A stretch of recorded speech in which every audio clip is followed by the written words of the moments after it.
This podcast is a Radio Mike original production. Head to radiomike.com.au to find out more.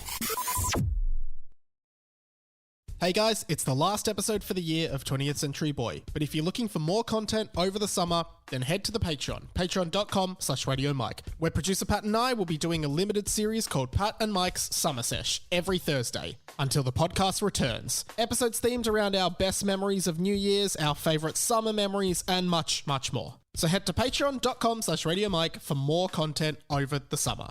Plus, you get access to the entire back catalogue of the TCB Overflow and the Pat and Mike Show. There's no better time to sign up, and I'd love to see some extra support over summer. That's patreon.com/radiomike. Enjoy the show. You can't do this. I won't let you. Show your move. Good news, everyone.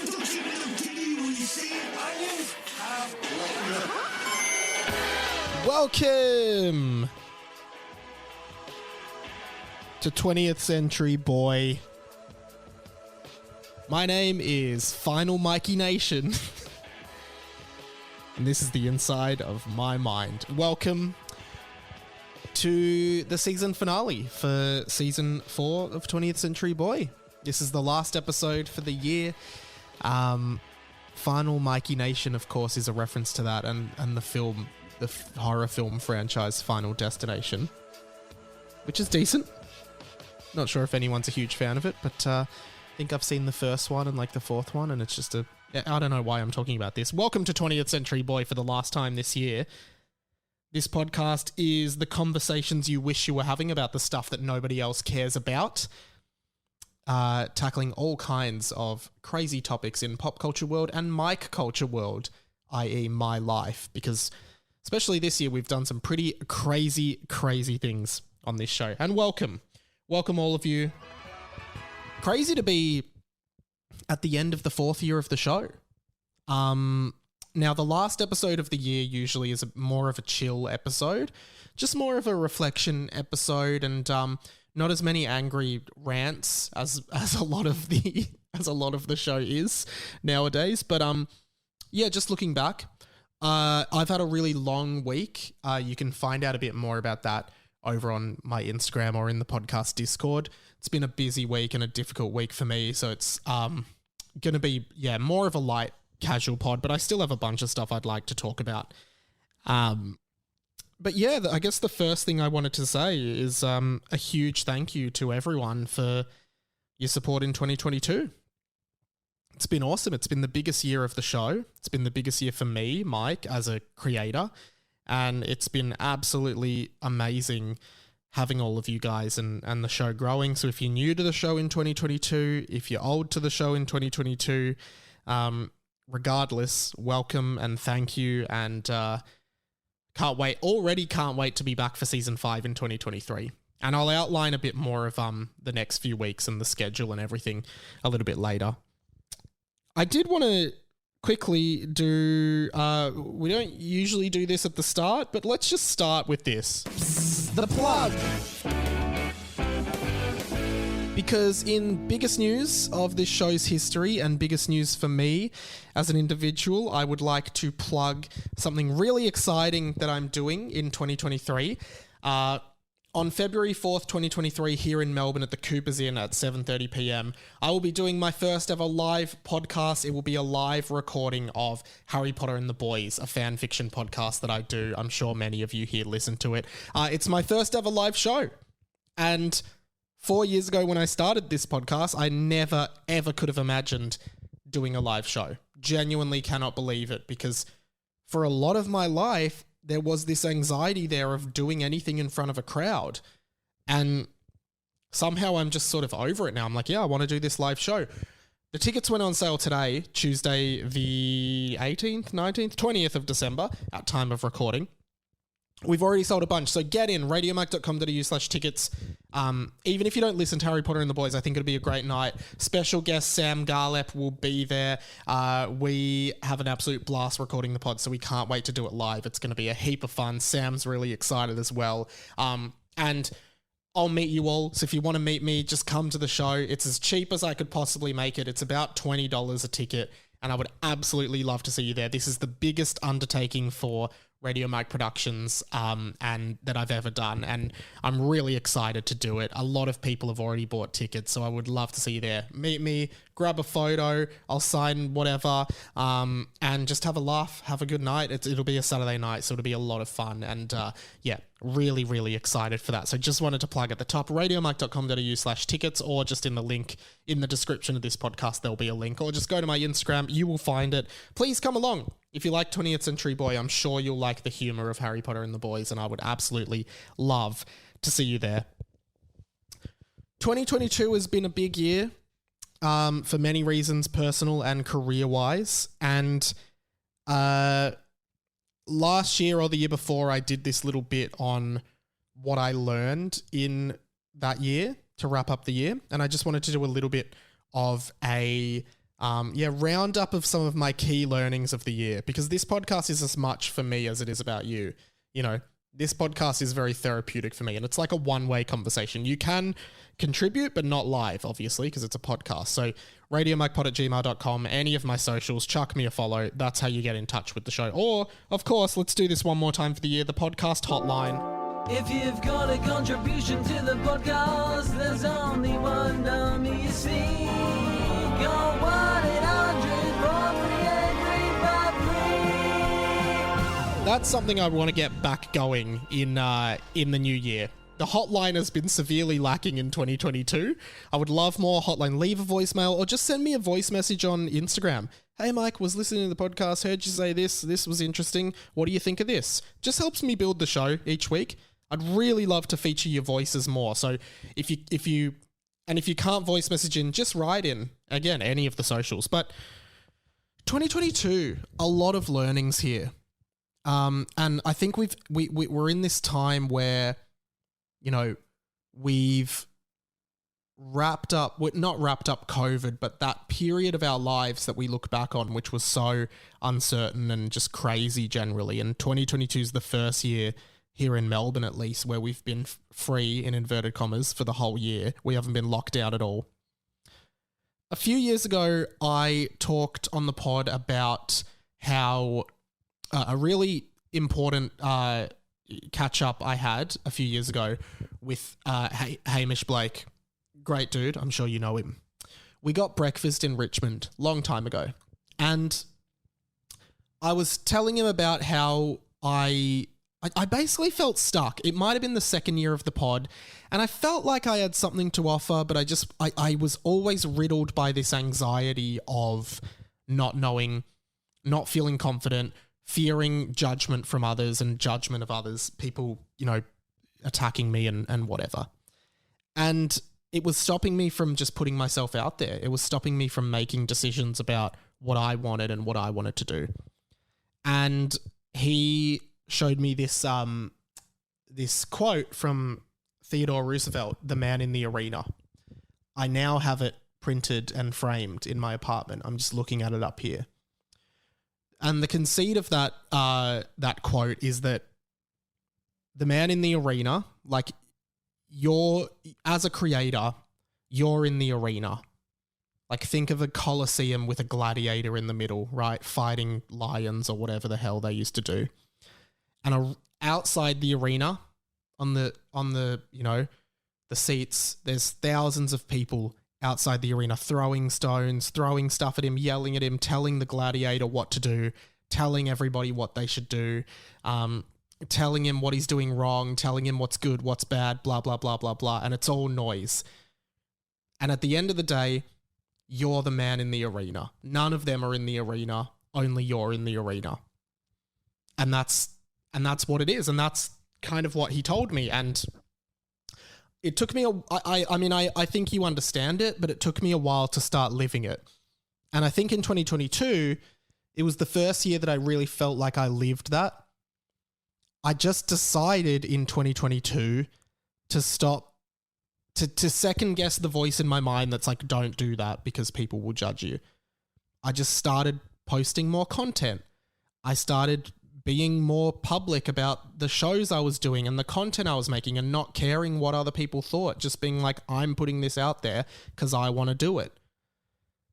and it changed so much. It's helped grow the podcast in like a listenership way, in an awareness way, but it's also just helped grow me as a person.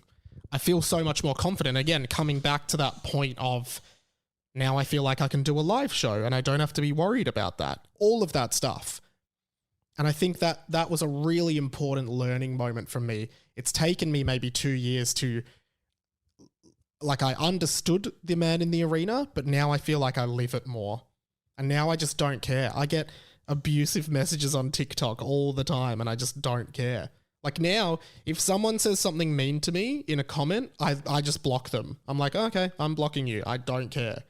Whereas in the past, I feel like I would have dwelled on it for weeks and hated myself for it.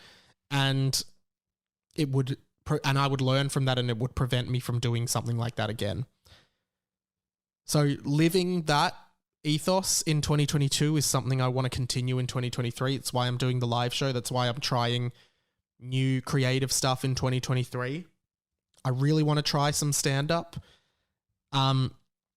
The other key learning I had in 2022, which has served me well, I think, is that, and I've said it a bit before, but I think what I've learned is that no matter what you think, you cannot make people think and behave the way you want them to.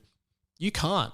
And there are so many people I see online now who it really frustrates me a bit because they have these exceptionally like strong opinions about certain social issues, which is great. But anyone who even somewhat disagrees with them, they throw stones at and they publicly berate and mock. And I think a lot of these people claim that they're super progressive and tolerant and that's what they do. They tolerate people, but they're not. They're like, a lot of these people to me are bullies and harassers and they attack people. And I think what I've learned in 2022 is that everybody you know has different opinions and different thoughts and different beliefs. And even if you don't agree with them, you have to, you can't attack people and hurt people because you can't start from the premise that you're right. Because sometimes I think as right as I think I am, this person thinks they're as right as me. And from there, once you start thinking that, then you can start to understand why people have different opinions to you that you don't agree with, but you can't force them to change. And it's also not your responsibility to change other people's opinions. That's what I've realized as well in 2022. It's not my responsibility to change what other people think, how they feel, how they behave. I can only be responsible for me. I'm not responsible for anybody else. And key learning that's really, really helped me. Like suddenly when you're like, I can't control other people and it's not my responsibility to, suddenly it lifts a huge weight off your shoulder because suddenly you just don't have to be this person kind of telling everyone else how to think and how to feel, which I felt for a while that I like had to be this person that if anyone had a different opinion to me than was wrong, I had to like convince them they were wrong and make them feel they were wrong. And now I'm just like, nah, not my job. Takes a huge weight off your shoulder. I think that was my key learning for this year that I'll take into next year. Anyway, I just wanted to start the pod with that. Little bit of wisdom from Uncle Mikey. I shouldn't call myself Uncle Mikey on this pod, but there you go. I just did. Look, I know what most of you are probably thinking. And yes, I'm going to talk about it. Let's do this. Gumball-o-Rama, it's been full of drama, but we're getting there at the end of the year. Gumball-o-Rama, one of the longest running arcs on this show, but it's not really an arc, it's just an empty promise. I pledged many years ago to empty a gumball machine, you know, just bring enough coins that you could empty an entire gumball machine. And I finally brought it back and said, we're doing it at the end of this year. Well, I would like to officially announce that Gumball-o-Rama 2022 was cancelled. Because as you heard on last week's episode, we did anticipate 20 cents per Gumball. That's how much it was 20 years ago when I was a kid. Now, it's $1 a Gumball. I was budgeting $100. We're probably going to need $500. That's too much. So maybe in 2023, we will get a sponsor on, hopefully to pay for it, or we'll just try and raise money. But yeah, Gumball-o-Rama 2022 is cancelled. Huge apologies for the letdown at the end of the year. I know you guys were probably very, very excited about it. So was I. But then producer Pat, went to Southern Cross Station here in Melbourne last week and checked. It was $1. However, our only saving grace, which could work for early next year, producer Pat does believe there is a 20-cent Gumball machine located in Geelong. So next year, if there is, he's going to verify it. If there is, we will go to Geelong. In 2023, we will go to Geelong and we will use the 20-cent Gumball machine there. If not, we're going to have to save up $500 somehow. Jump on the Patreon, patreon.com/Radio Mike. Give some money for the Gumballs, guys. $1 per Gumball, apparently. Bloody inflation. Okay. There are 2 news stories I want to discuss for the final ep. It might be a bit of a shorter episode this week because I have a bunch of stuff I need to do before Thursday when you're hearing this on a personal note. So apologies for that. And apologies if my tone is a bit under this week. It has been a really big week. Jump on my Insta or Discord to hear about that. The first news that I wanted to talk about, which really, really shocked me, and I think most people who listen to this podcast will relate to this and have experience with this thing, and I think you'll be shocked if you haven't heard it. This week, it was announced, and I think it's such perfect timing that this happened before the last episode of the podcast. This week, it was announced that Ash Ketchum will be leaving the Pokemon TV show alongside Pikachu. Yes, I am Ash. Ash Ketchum is a boy from Pallet Town. And now that I'm 10, I can finally get my Pokemon license. 10-year-olds can get a beginner Pokemon from Professor Oak, the town's Pokemon expert. I will journey to gain the wisdom of Pokemon training. And I hereby declare to the Pokemon of the world, I will be a Pokemon master. Wow, even just hearing that voice acting there, I feel super nostalgic. Because I guess, and if you haven't ever seen the Pokemon TV show, I mean, I assume none of us watch it anymore. I haven't watched that show since I was a kid. I mean, I've caught episodes on TV like every once in a while that I'll just watch. But Ash Ketchum is sort of, I feel like, such an iconic character, not only in anime and like Japanese exports to the West, but also just in millennial and 90s culture in general.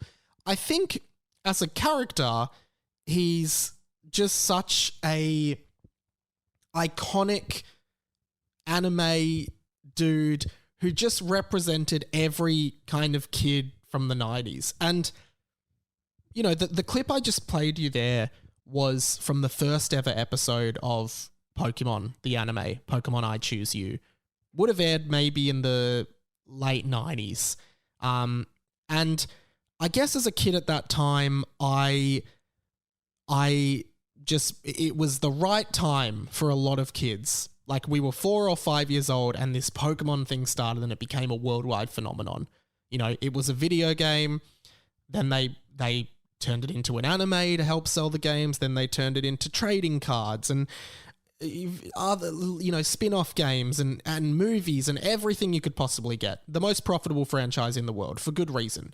And I think the weirdest part for me, there's a lot of aspects to this, sentimental, commercial, you know, social. It's very interesting to me because for me, Ash Ketchum is like, it's been 22 years, I think, that this character has been on our screen. And there's this long running kind of joke or meme that Ash Ketchum is the boy that never grew up. You know, he's been 10 years old for 25 years on TV, and it just, like, it doesn't even really make sense in the logic of the show, because other characters kind of grow up and age up a little bit, but he's always 10 years old. All of his other friends go off and get jobs and do actual stuff, but Ash Ketchum is always 10 years old. He's got his Pikachu. He goes to whenever a new game comes out in Pokemon, he goes to that game's, like, region and goes and catches all the new Pokemon. Starts from scratch. But, you know, the other thing is his Pikachu is extremely strong, and, you know, Pokemon grow levels in the Pokemon games, and Ash's Pikachu has done so many battles, he must be level 100, but then at the start of a new season, Ash will go to the new region, battle, like, a caterpillar Pokemon, and it'll beat his Pikachu somehow, even though his Pikachu is level 100. I'm really shocked by this decision. So they've announced that the next season of the anime, Ash will be retired, finally, and so will Pikachu. Ash and his Pikachu will be retired. And this really shocks me, because I just think those characters are so iconic. So from a business and marketing standpoint, I find it such an interesting and risky choice, because you don't know that these new characters they're bringing in are going to resonate with kids as much as Ash Ketchum did. That being said, they probably will. Any character will, because it's more about the Pokemon. But I guess as an icon of that franchise and of anime in the West in general, it just does feel like a really big decision. But not just Ash Ketchum, because I think Ash is a very iconic character.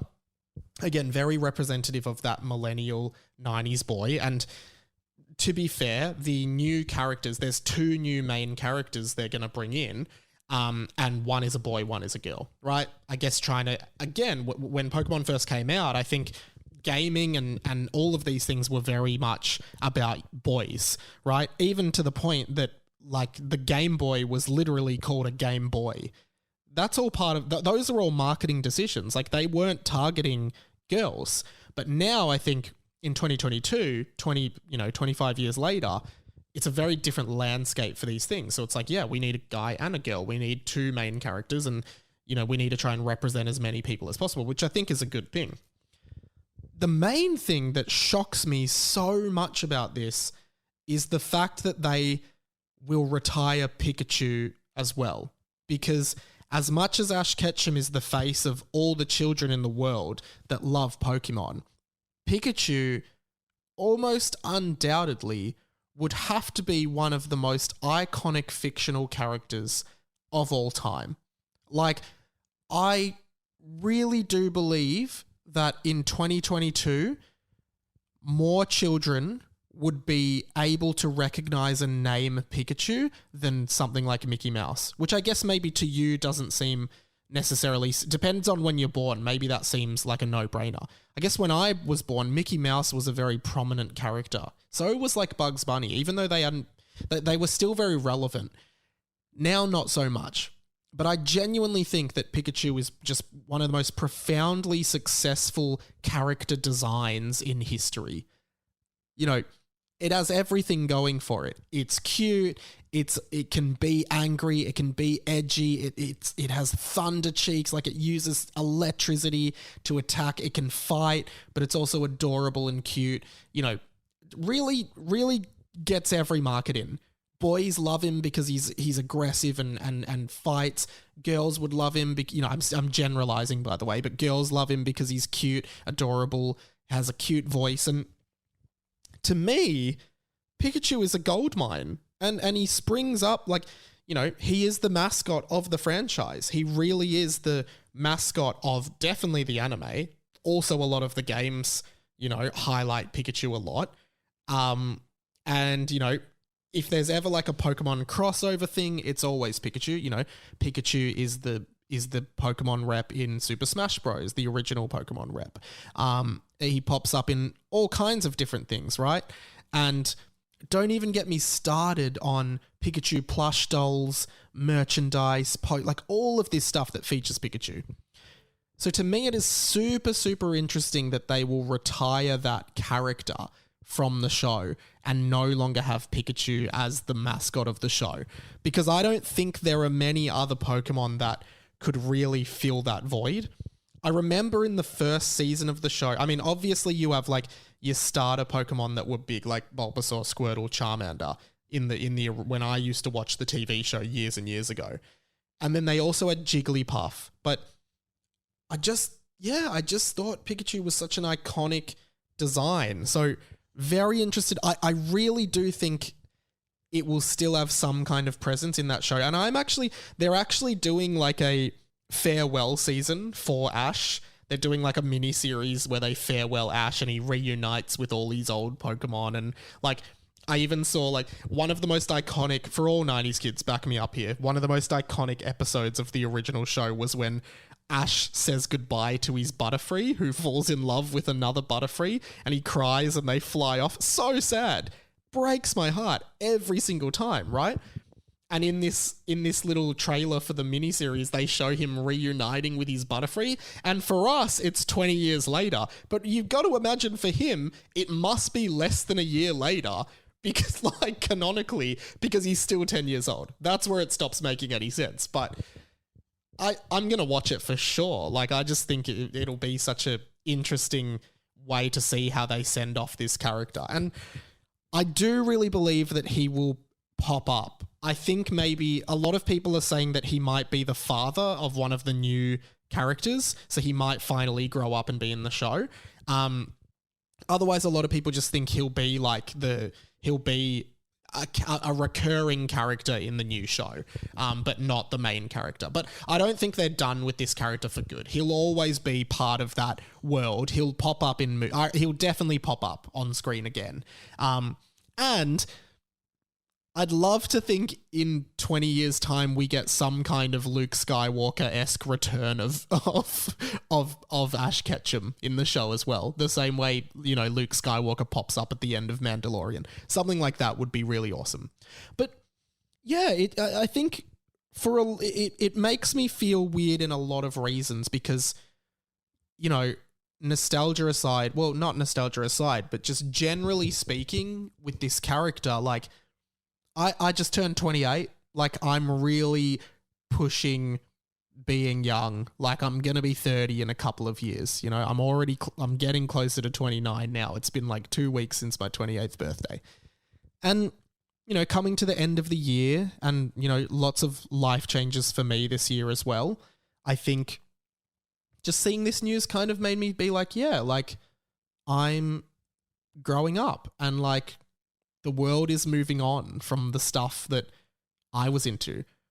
And I guess I never really thought, I guess in my mind, even though I don't watch this show and I haven't, there was something comforting about knowing that sometimes I would turn the TV on and they would be playing some episode of Pokemon and I'd just see it and be like, cool, I'll sit down and watch this, just for some nostalgia, and that Ash Ketchum would be there.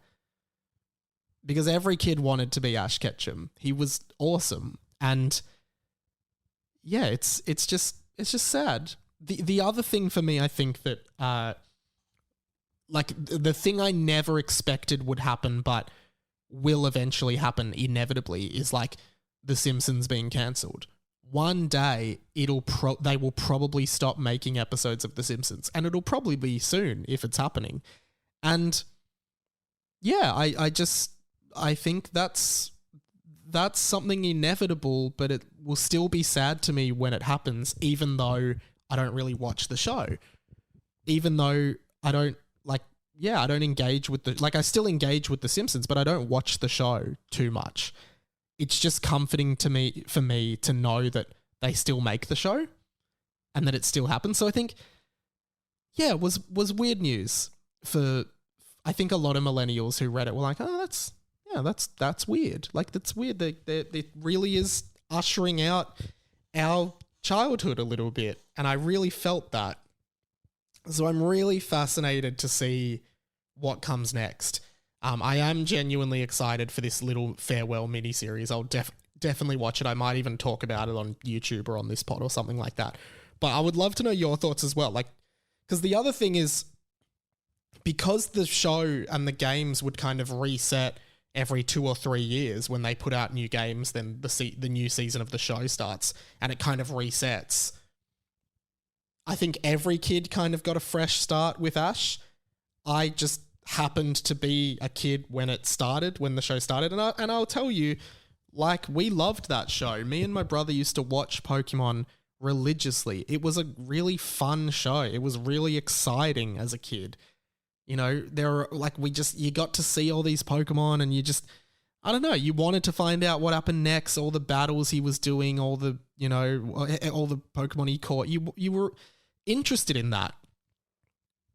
It hooked you in. And I think every kid kind of had that with their own generation of Pokemon that they were in. So, yeah, saying goodbye to Ash Ketchum, big deal. Made me really reflect on my age and that, yeah, my childhood is really a very long time in the past, which is sad, and enjoy it while you can. But I did want to inject some comedy into this because obviously the main sort of meme around Pokemon is, well, there's a few things. One, the original slogan of Pokemon is "Gotta catch 'em all." And many of you will likely, even if you haven't engaged with the show, I'm sure many of you will be familiar with the original Pokemon anime theme song. You know, I want to be the very best, like no one ever was. Pokemon, gotta catch 'em all, right? And, you know, that song in itself has become quite a meme in popular culture these days. But Pokemon, the original thing was gotta catch 'em all. And one thing that I find really funny about that is that once they got to the third generation of Pokemon, so there might have been about 400 Pokemon at this point.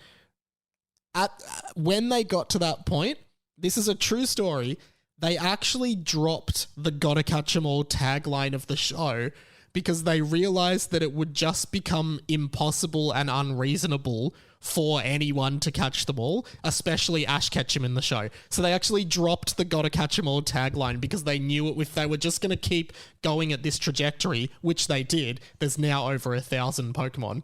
They knew if they kept going, it would just be impossible for Ash to catch them all in the show. So they just dropped it. And I don't think the "Gotta Catch 'em all" phrase is still the tagline. I don't think they use it anywhere in marketing. It's just become such an iconic line. I think maybe when Pokemon Go came out, because so much of that game was about just catching all the Pokemon, maybe they brought it back for that, and because that was such a nostalgic game. But yeah, they had to get rid of it. But I thought it was really funny because, you know, imagine Ash Ketchum starts out, there's only 151 Pokemon. And then he's catching a few, he's getting a good collection going. And then next up, now there's 251. And then, you know, a few years later, now there's 400. And a few years later, now there's 600. Now there's 800. Now there's 1,000. Kid can't possibly catch a break. There's no way he can catch them all. He'll never get there, even though it's his mission. And so now that they're retiring Ash, I think Ash has actually put out a statement through song about his experience trying to catch them all.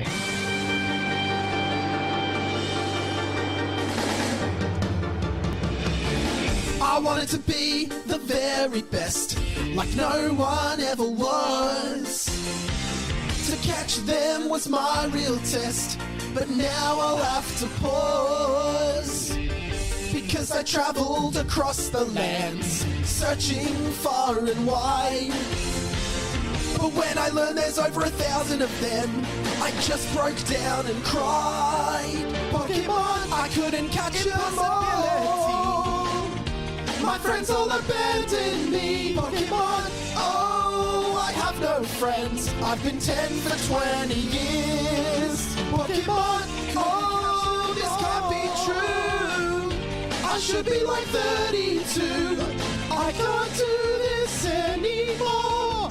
Time to grow up. I couldn't catch 'em all. I couldn't catch 'em all. Poor Ash Ketchum. R.I.P. Ash Ketchum. Well, he's not dead, but thank you for some very nostalgic memories of my childhood. That's a very great character, a very great boy/man. 20th century boy/man. We'll be back in a sec.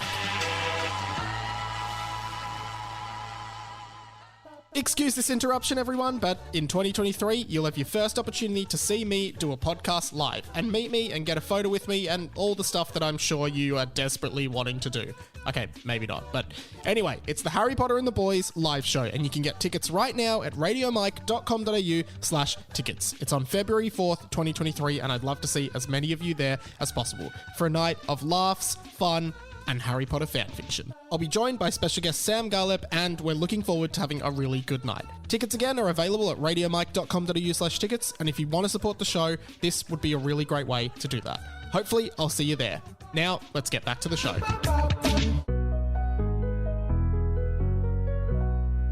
This is Ellen DeGeneres, and when I'm not yelling at my staff, I love listening to Radio Mike's podcast, 20th Century Boy. Now let's dance.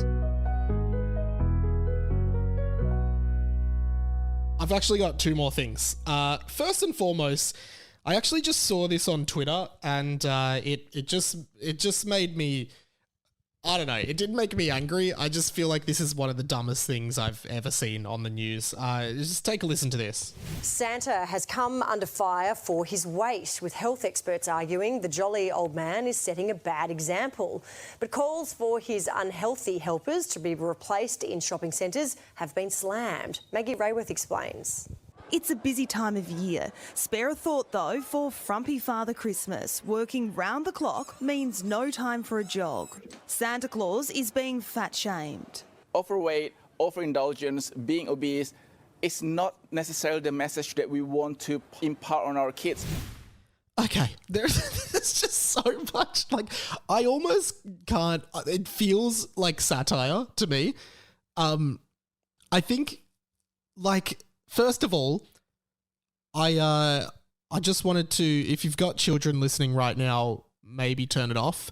I just wanted to remind everyone that Santa is a fictional character. Spoilers.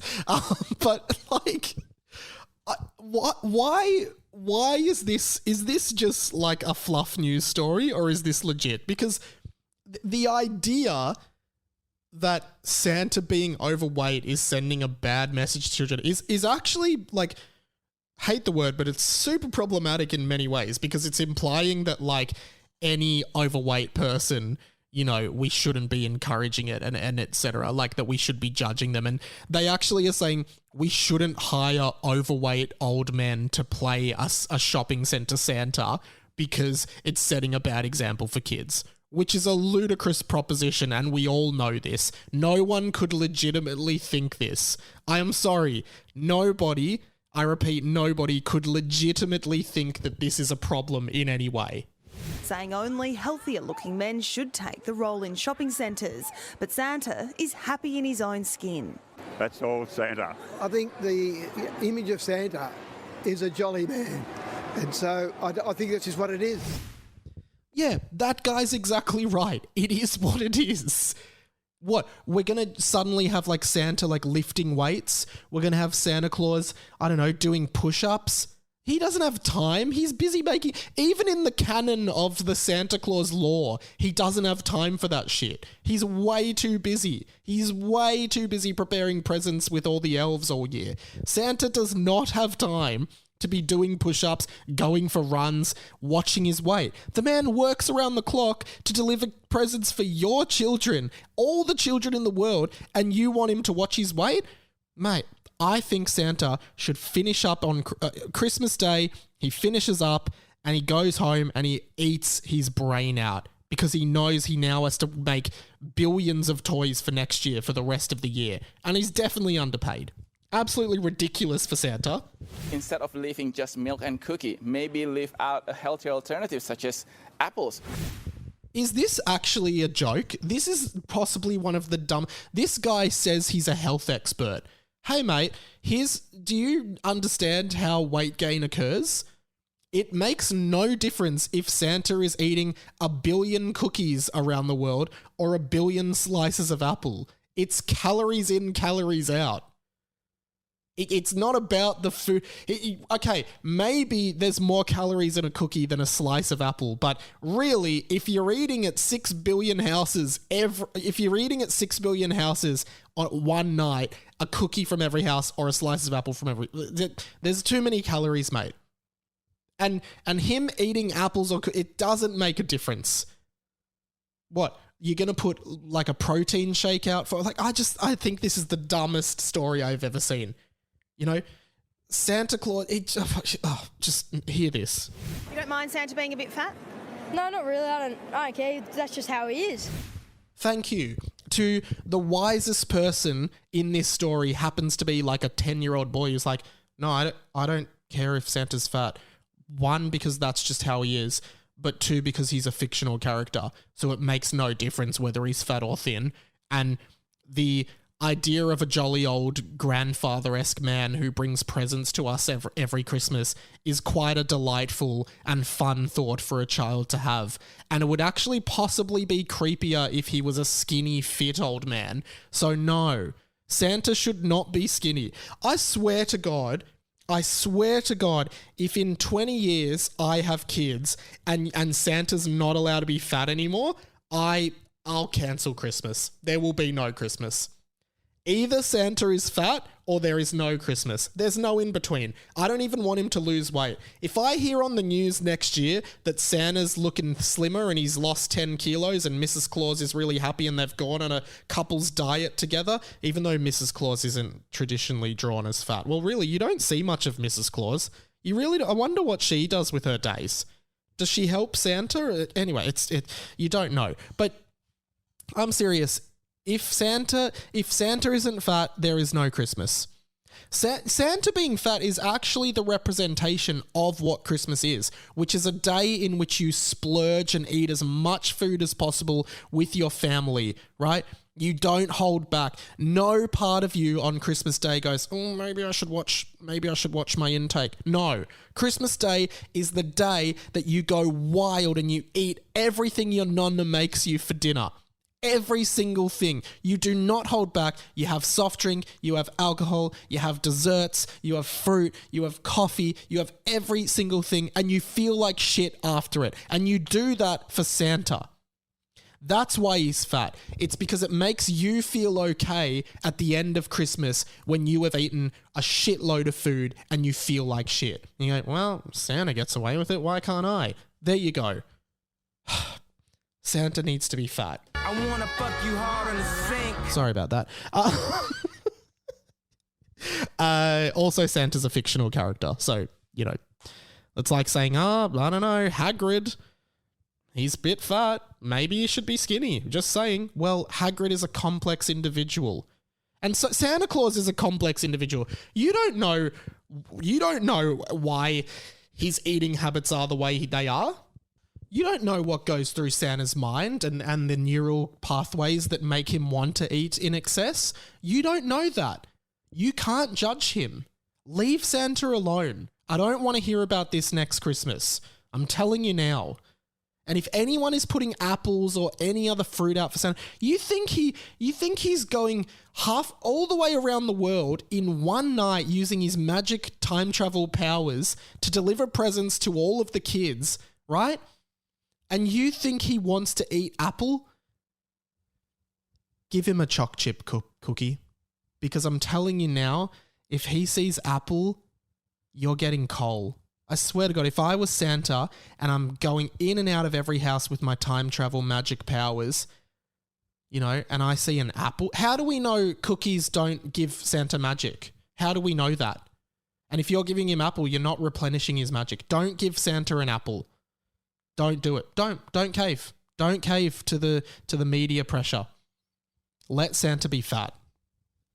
Final story before I start rapping. Avatar 2. Very interesting result from its opening weekend. I got torn a bit to shreds on TikTok for my prediction that Avatar 2 would be a commercial flop. Sorry, not a commercial flop, but it would not be anywhere near as successful as the original Avatar. It won't fail, but I don't think it's going to make as much money as people want it to. Got about, I think, 20,000 views on that post. Yep, 20,000. Lots of comments, lots of people condemning me in the comments, telling me that I'm wrong. Well, let me read you a couple of headlines for the weekend, because I did go and see Avatar 2. I put a review up on YouTube, actually, so go and check that out. I might post it on this feed as well, but here's a couple of headlines from Avatar's first weekend at the box office. From Insider, Avatar 2 fails to live up to Disney box office hope. MovieWeb, could Avatar The Way of Water really be a box office disappointment? Giant freaking robot. Avatar 2's first box office results are in and unexpected. Avatar 2 looks to be financially underperforming at the box office despite its huge budget. Well, what a surprise to everyone who attacked me, especially one guy who actually did a video reply to me, and he was like, some British guy is like, this is the biggest L take I've ever seen. Hey man, interesting. It's premiered to less money than Spider-Man No Way Home, last year's Disney release on opening weekend, and Avengers Endgame. James Cameron made public comments regarding Avatar 2's need to outperform those films in order to make its money back. And it hasn't. It's a great film. No one wants to see it though, because it's way too long. No one cares. Despite Avatar 2's underperforming box office numbers, the visual spectacle does seem to be drawing a crowd as many theatres are sold out of tickets. Okay. There were 27 sessions at my local cinema on Saturday. Do you reckon they're filling 27 sessions? They're not. I'll tell you now. They're absolutely not. There was a post on Reddit that was very upvoted of a guy who was the only person in his cinema seeing Avatar 2. It's a great movie, don't get me wrong, but it's underperforming at the box office. Could have called it. Well, I did call it on my podcast that you're listening to right now. It's actually not a disappointing... like everyone's saying, it's not disappointing for any other movie. It wouldn't be disappointing. But I guess the thing is, like, okay, the budget of this movie, they're saying, was $460 million, but that doesn't include any marketing budget, which you'd think would be overwhelming, right? And most people say that it has to be, like, I think the 5th highest grossing film of all time to actually even break even. Break even, right? If you're the 5th highest grossing movie of all time and you've just broken even, that's not good. A movie that breaks even isn't a success. A movie that makes $10 million, I mean, I guess it's a success, but it's not really. Let's look at Avatar. Let's look at the original Avatar, right? $237 million budget and a $2.9 billion box office, right? So you've made, what's that, like 1,000%? You've made a lot of money off that. But if you have to be the 5th highest grossing film of all time just to break even on your budget, things aren't looking good. And as I called it, it's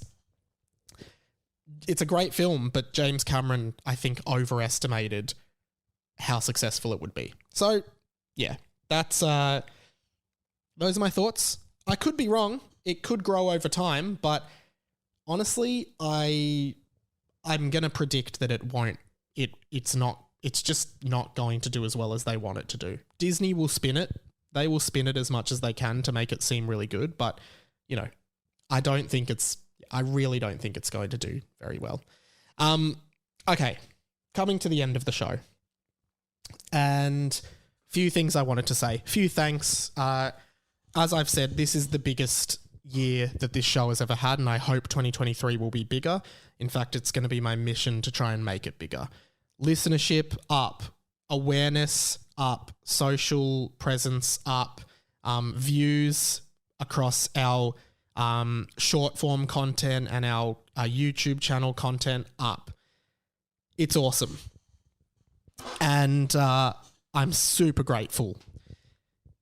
I'm so excited for 2023. This year this is the 41st episode of season 4. I think that's the lowest amount of episodes that I've ever done in a season. But the reason for that is because I burnt out mid-year, had to take about 2 months off, which I didn't want to do, but I did. I think what I've decided in 2023 is that in the middle of the year, I'm just going to take 2 weeks off. I'm just going to take 2 weeks off so that I can actually just have some time to recoup in the middle of the year, so I don't have to take another 2 months off. So I'm going to schedule some time off for the pod just to have a little bit of a break, a little bit of a mid-year break. Harry Potter and the Boys, my other pod, grew exponentially as well, and that's another very exciting thing. Again, grab your tickets to the live show. And of course, our Patreon output grew a lot. Sitting on 69 Patreons, but would love to see more. There's going to be more on the Patreon next year. We've got the Pat and Mike show over there, which is going really, really well, as well as the TCB Overflow. Really awesome. And I'm really excited about a few new projects that I'm launching in 2023 as well, that I hope you'll support me in as well. I'm at this point where now I've got 2 sort of established projects with 20th Century Boy and Harry Potter and the Boys, that there's room for me to trial different things with different creators that I'm mates with, and just different content, and there might be a new podcast coming, a limited series podcast in 2023, as well as a new video project that I'm thinking of doing. That's more of a passion project. If you want to hear all about those, and here's where I'll just talk to you about the summer planning. If you want to be the first to hear about some of these new projects, head on over to the Patreon. This podcast will return, I believe, on the 19th of January. So the first episode of season 5 will be the 19th of January. Can't wait to speak to you. So what's happening in between that? Well, I'm going to try and post a couple of best ofs for the year to post on this feed, just so you can recap some of the fun things that happened this year. I'm going to pop them on this feed, and I'll do a little back end forward and back announcing of those. So there will be a bit of content on this feed, but if you want new content and topical content, head to the Patreon over summer, patreon.com/Radio Mike. There will be Pat and Mike's Summer Sesh. We've recorded 3 weeks worth of episodes of the Summer Sesh, talking about our favourite New Year's memories, our favourite summer memories, our biggest stuff-ups of all time, our content ideas that never got off the ground, different topics like that, and more general chat over on the Patreon for as little as $1 a month. Would love to have you on the Patreon over summer. You know, $12 for a whole year, that's $1 a month, and you get a lot of bonus content. And if you don't want to subscribe to the Patreon or can't be bothered, send me a message and I'll send you a link to just give me $1 on PayPal, and I'll send you anything you want to listen to, right? And I'm going to try and make that a more accessible way of contributing to the show financially next year as well, where if I say I'm going to talk about something on the Overflow or Pat and Mike and you're like, oh, I'll hear that, you can just chuck me $1 and I'll send you the MP3 for you to listen to, okay? I really want to grow the Patreon and have some more money coming into the pod so we can do more exciting stuff. But yeah, I'd love your support there. On the 25th of December, there is a Christmas special that me and Pat recorded. That's an improvised comedy Christmas special. That's a lot of fun. So really looking forward to putting that out, and hope you guys will listen to that on Christmas Day, driving to whatever you've got planned for Christmas Day. And then, yeah, every Thursday you'll get an episode of Pat and Mike's Summer Sesh. So the 29th of December, 5th and 12th of January, before the main podcast comes back. There will also be some bonus content going up on the Harry Potter and the Boys feed over the summer, so make sure you check that out. And other bits and pieces. Okay, so some thank yous for the year as well. Thank you, first of all, to our producer, Pat DeGilio. He says it's pronounced DeGilio, but I don't care. It's Pat DeGilio, who has done a huge job, obviously, picking up the Pat and Mike show, which he's doing such a great job on. And again, I implore you to listen to that. Behind the scenes does so much work, and just generally, Pat lost his dad earlier in the year, and he took some time off, and he's back, and we're so glad to have him back, and he's just got such an exciting career set out for him. Few other thanks to Zach Bowen, who did the new podcast artwork this year. Thank you so much for that. All of our guests that have appeared on Mike Talks and all the friends of the show who have been on this show. Keelan Brown has put in a lot of kind of behind the scenes, just like advice and consulting on particularly the YouTube end of the podcast, which has been great. And I'm positive I've missed a lot of people, which I apologize for. I'm just doing this off the top of my head. But to you guys for listening to this show and sharing it around and telling your friends and etc. This is still my favorite thing I do every week, especially at the moment. It's awesome.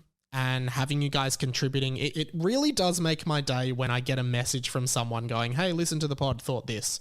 So if you've never contributed and you're anxious about contributing, just do it. Send me a message. I'd love to hear from you. I'd love more of that in 2023. So to you guys for listening, to the Patreon supporters, particularly our executive producer tier, who give $20 a month, which is a lot of money and we're really grateful for. Those people are Patrio Whitey, Patrio Danny, and Patrio Zach Bender. It means a hell of a lot that you would contribute $20 a month. And I want to try and credit you guys every ep in 2023 and any executive producer. And to everyone, there are people giving $12 a month. There are people giving $8. There are people giving $4. There are people giving $1. Whatever you can give and whatever this is valued to you. But yeah, it does take a lot of work to put this together, so it does mean a lot to have the Patreon support.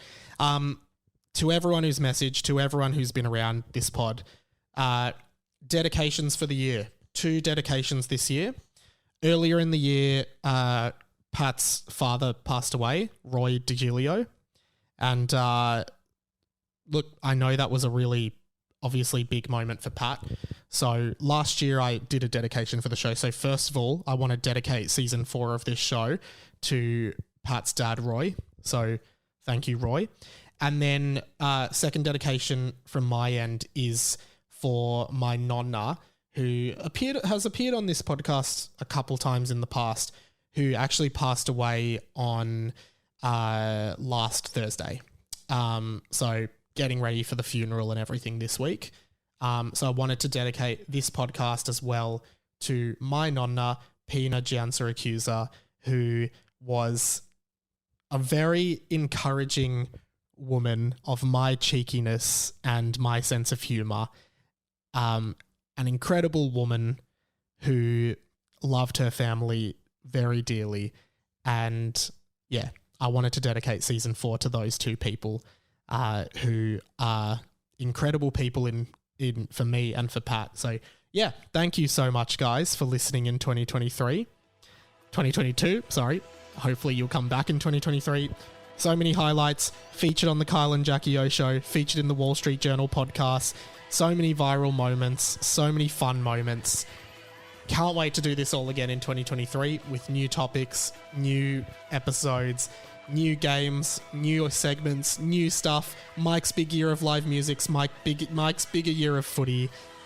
So for the last time in 2022, have a happy and whatever your denomination, a very safe Christmas, New Year period. And I'll see you right back here in the exact same spot, January 19th or whatever date I said, and I can't wait to speak to you again.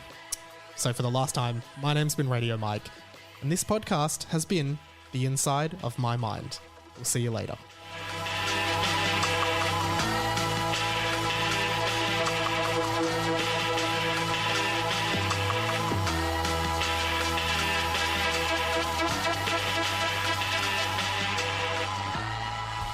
That's it for the year, guys. Thank you so much again. If you want a little bit more content over the summer, head to Patreon now, patreon.com/Radio Mike for Pat and Mike's summer sesh. I promise it's a really, really fun listen. Plus, if you want to see me live in 2023, head to radiomike.com.au/tickets and get tickets to Harry Potter and the Boys, the live show, with special guest Sam Gullip. We'll see you there, and we'll see you soon in 2023.